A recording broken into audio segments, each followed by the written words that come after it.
开着的手电以抒情的姿态沉下河底，有人发现了河底的亮光有2-3丈那么长，许多人赶到了河边，甚至包括勘探队的大肚子队长。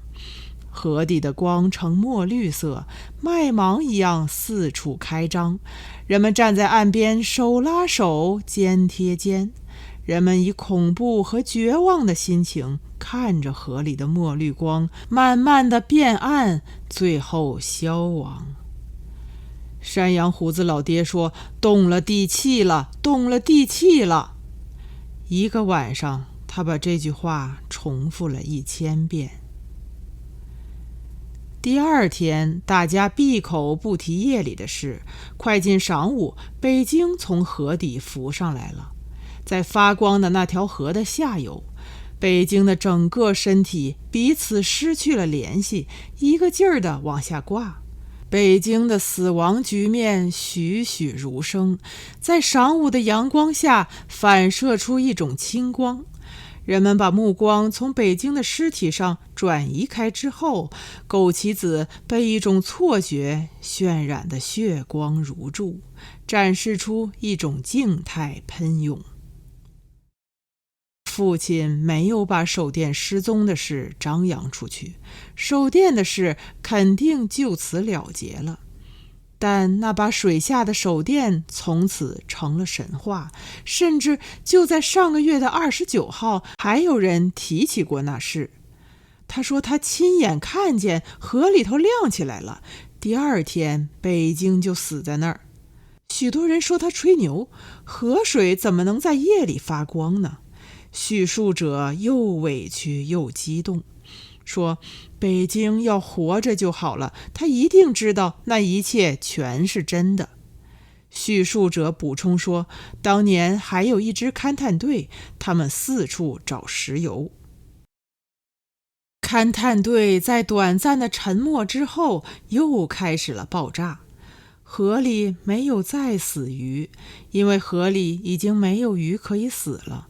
他们的外地口音失去了初来乍到的魅力，他们的操作失去了围观，只留下孤寂的爆炸和伤感的回音。在暮色苍茫时刻，大肚子队长生气地脱掉了他的长裤，他的双腿堆满伤疤，那些疤在夕阳里闪闪发光。大肚子队长一个劲儿地说话，他的自言自语一刻也没有离开疤的内容。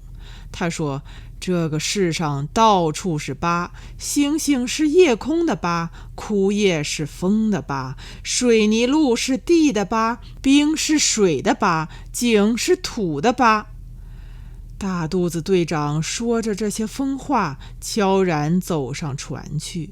他光着双腿走上船的背影，成了我们村最动人的时刻。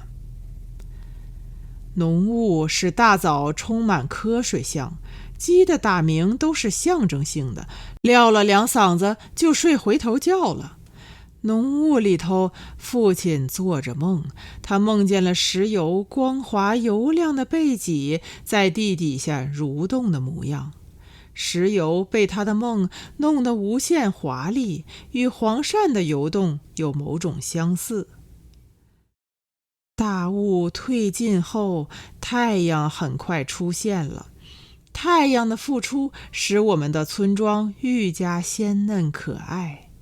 这时候有人说，勘探队，勘探队。